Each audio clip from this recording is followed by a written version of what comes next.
Ben ritrovati, 7 in punto questa mattina, ovviamente vibrazioni un po' particolari da parte di chi vi parla perché è una puntata all'insegna non solo della bellezza, all'insegna anche di un'iniziativa che viene a riproporsi per, potremmo dire, l'ennesima volta, anche se è la 12ª edizione quella di cui andiamo a parlare. Ci riferiamo in particolare a un concorso che si chiama Miss Venice Beach, che ormai la maggior parte di voi dovrebbe conoscere perché è tanti anni che viene a presentarsi e soprattutto anche a tirare un po' le somme di quello che è stato l'estate lungo le spiagge del Veneto. E questa mattina cominciamo la nostra rassegna, perché sarà una vera e propria rassegna con tantissimi ospiti, con quella che è il motore portante di questa manifestazione, l'ideatrice, la conduttrice e la curatrice, ovvero Elisa Bagordo. Buongiorno a te, Elisa. Buongiorno Roberto, buongiorno pubblico, grazie della nuova ospitalità, insomma è un piacere venire sempre qui da te. Stavamo facendo due calcoli prima di andare in onda, sono alcuni anni, Elisa ringiovanisce chi vi parla, invecchia disperatamente, però siete già arrivati alla 12ª edizione, caspita, è un bel traguardo. Ridendo e scherzando, sì, 12ª edizione, abbiamo iniziato nel lontano 2011 in punta di piedi,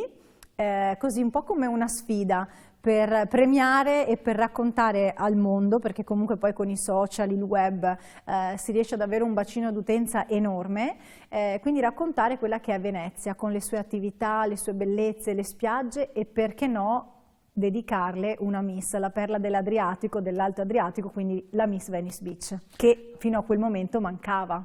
Sì, indubbiamente, anche perché lo vedrete, insomma, e anche le sentirete, è un percorso che fanno queste ragazze, diciamo, di formazione, di crescita molto importante. Non imparano solo a sfilare e a farsi apprezzare, ma imparano anche come destreggiarsi nella vita, che ovviamente è sempre più difficile, tanto più insomma in un mondo che lo vediamo, insomma, come sta andando. No, Elisa, lo dicevamo anche l'anno scorso, siete passati anche indenni attraverso momenti difficili come quelli della pandemia. Ci siamo riusciti, insomma, con tante difficoltà e precauzioni, abbiamo portato a casa anche la 10ª edizione che è proprio avvenuta nell'anno, primo anno di pandemia e di Covid, e sono contenta perché comunque nonostante le difficoltà siamo riusciti a regalare un sogno, come dico sempre alle ragazze, che anche in un momento difficile hanno potuto trovare, diciamo, uno sfogo che era quello del palco proprio di Miss Venice Beach, perché effettivamente Miss Venice Beach è un palco per tutte le ragazze, i ragazzi, i talenti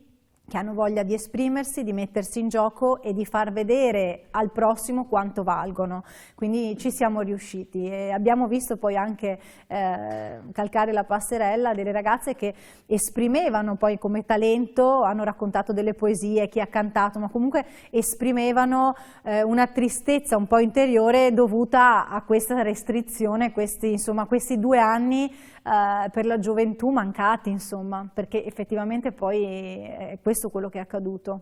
Sì, perché indubbiamente tu ovviamente sei ancora molto giovane, ma questa generazione, questa ultima generazione, cioè è come se avesse una parte mancante, sì, cioè vero. quei 2 anni in cui non si è potuto tornare a scuola, sappiamo le dinamiche della scuola, nel bene e nel male, come siano importanti per crescere e per formarsi, per cui insomma è mancato parecchio a questa generazione, anche alle ragazze che tra poco avremo modo di sentire, perché indubbiamente insomma, è un'esperienza che sa da fare, insomma, soprattutto in un'età così delicata. No? Diciamo che un po' ci abbiamo pensato noi alla scuola, no? Se ricordi bene nella 10ª edizione l'ho presentato proprio qui, mi sono voluta proprio spremere al massimo e ho tirato fuori dal cilindro il reality di Miss Venice Beach che è stato realizzato per la finale, ovvero una settimana di preparazione per le ragazze, tutte le ragazze selezionate nelle varie tappe, ricordiamolo, delle spiagge, quindi da Jesolo, Caorle, Sottomarina, Lido di Venezia, Rosolina Mare, Bibbione, quindi tutte le ragazze che hanno passato la selezione hanno avuto in premio questo reality, un reality che è andato davvero a spiare loro nella loro quotidianità, ma soprattutto le ha viste coinvolte su dei corsi professionali con dei professionisti del settore dello spettacolo, della moda, che hanno potuto insegnare loro un mestiere, chiamiamo, insomma, introdurle a piccoli passi in quello che potrà essere per loro forse un mestiere, perché tante volte le ragazze anche sul palco hanno un'idea, no? Dicono io voglio presentare, voglio fare l'attrice, però nel loro piccolo non hanno né arte né parte, hanno il talento, che questa è la cosa principale, più importante che possono offrire, però poi ovviamente dietro ci vuole anche lo studio, la scuola, la preparazione, perché non si va in televisione, non si va a far teatro se uno non ha studiato. E quindi questo che abbiamo voluto fare, abbiamo voluto regalare dei corsi di introduzione proprio in quello che è il fitness, piuttosto che la nutrizione, la moda, il talento, l'armocromia quest'anno, il make-up, la presenza scenica, che è quella che ho seguito io, che non è stata, diciamo, sponsorizzata in un unico corso, ma veniva seguita durante tutte le giornate, sostenendo le ragazze, insomma, e aiutandole, consigliandole su quello che possono fare. Molto bello quello che hai detto. Siamo tutti rabbrividiti quando hai usato la parola reality, perché il riferimento è a qualcosa che purtroppo, come dire, in questo periodo ci sta tormentando, pur di avere visibilità. Però è reale, cioè è una vita reale di quello così, davvero che accade, no? Quindi noi abbiamo creato questo reality, loro erano ospiti al Mosella Suite Hotel per 3 edizioni a Sottomarina e hanno potuto godere non solo di un paio di giorni da vivere assieme e conoscersi meglio, ma anche proprio di questi corsi che, come dico sempre a loro, non vi serviranno soltanto per andare a presentare un programma televisivo, no? Ma partiamo proprio dalle fondamenta, quindi vi serviranno anche per la scuola, cioè il fatto di saper stare di fianco al professore e parlare, rispondere alle domande, presentarsi all'università, discutere di una tesi, sono tutte cose che comunque servono. Perché in ogni caso c'è sempre il pubblico, che anche quando fai gli esami, è vero, quando infatti. sei comunque di fronte a persone che ti giudicano inevitabilmente, giudizio o non giudizio, sì, è proprio quello a cui volevamo arrivare. E comunque, chiamiamola molto virgolettata, una scuola di vita, che poi non è così virgolettata, ma nel vero senso della parola, per cui magari se faranno le avvocatesse, se faranno, insomma, saranno professionisti, o anche se faranno hanno avuto un po' un imprinting, mettiamola così. Un imprinting importante proprio per affrontare le persone, perché insomma, quanto mai c'è bisogno di sapersi relazionare con gli altri in un mondo che è fatto di comunicazione e che è anche il mondo della incomunicabilità, insomma. È vero, perché diciamo che stando poi al cellulare si perde anche quella che è davvero la colloquialità con le persone vis-à-vis realmente, e anche lì c'è da aprire tutto un mondo dietro su come gestire e fare anche i social, no?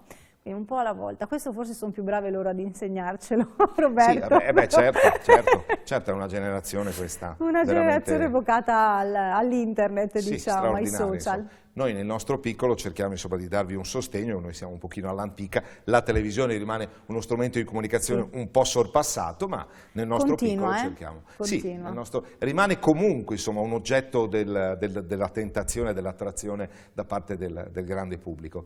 Elisa, un aspetto, chiamiamolo climatico di quest'anno, cioè avete avuto un caldo incredibile, cioè un'estate più calda di così, adesso si poteva temere qualche sera magari piove. Posso dirti? Siccità. Ma meno male, perché l'anno scorso abbiamo avuto un anno un po' brallerino, quindi abbiamo dovuto spostare di data 2 tappe proprio per la pioggia, e effettivamente poi anche la serata finale, proprio nel momento clou della serata dove dovevamo premiare e incoronare le nuove Miss, è venuto giù il diluvio universale. Quindi abbiamo un po' sofferto di questa finale dello scorso anno, cosa invece che è andata alla grandissima con un successo enorme, quella di quest'anno. Insomma, c'è stato proprio davvero, ho rivoluzionato un po' quello che era il palinsesto della serata, ho dato davvero più spazio alle ragazze come delle vere modelle e fotomodelle in palcoscenico, quindi è stata una serata dedicata allo show con tante sfilate, tanti spettacoli ballati di divertimento, quindi è stata davvero, a detta anche di tutti e del pubblico, ho ricevuto davvero grandi complimenti.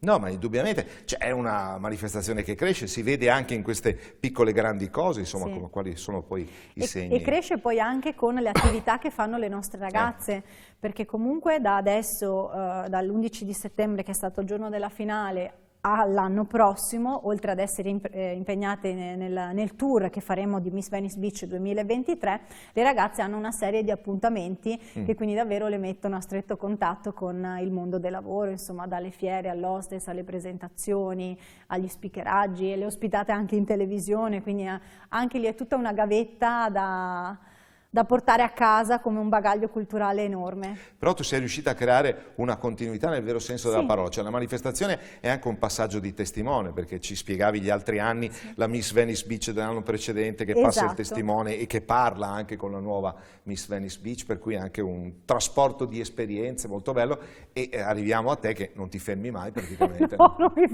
io sono la Miss perenne, nel senso che ho iniziato nel 2011 e continuerò, ma come dicono tutte le nostre Miss Venice Beach elette, una Miss lo è per sempre, quindi si è Miss dentro, ma non solo per il fatto di essere in passerella e di sfilare. Nelle ragazze d'oggi si cerca davvero molto di più, si cerca un talento, si cerca una personalità, si cerca carisma, si cercano delle abilità, chi più e chi meno, proprio nelle varie attività che devono fare. Questo è quello che cercano anche i nostri partner, perché mantenere e sostenere una manifestazione come questa, i partner ovviamente vogliono anche dei risultati, quindi dicono investono in un progetto per avere poi dei frutti, e i frutti li hanno con le ragazze che fanno bene il loro lavoro, che si divertono e imparano comunque un mestiere. Al giorno d'oggi che si sente un po' anche in televisione e un po' dappertutto, c'è mancanza di lavoro, ecco. Da una parte si trovano forse i giovani che dicono non trovo da lavorare, poi invece dall'altra parte nel mondo dell'imprenditoria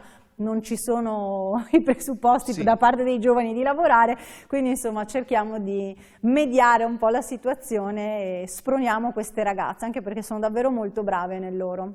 Ogni partner sceglie quella che più racconta e rappresenta la propria azienda e gli dà lo spazio per esprimersi. Elisa, andiamo adesso a conoscerle. Noi intanto ti ringraziamo. Grazie. Elisa Bagordo, vero motore di Miss Venice Beach, alla 12ª edizione. Grazie di essere stata con noi e buon lavoro per Miss Venice Beach. Grazie a tutti e seguiteci.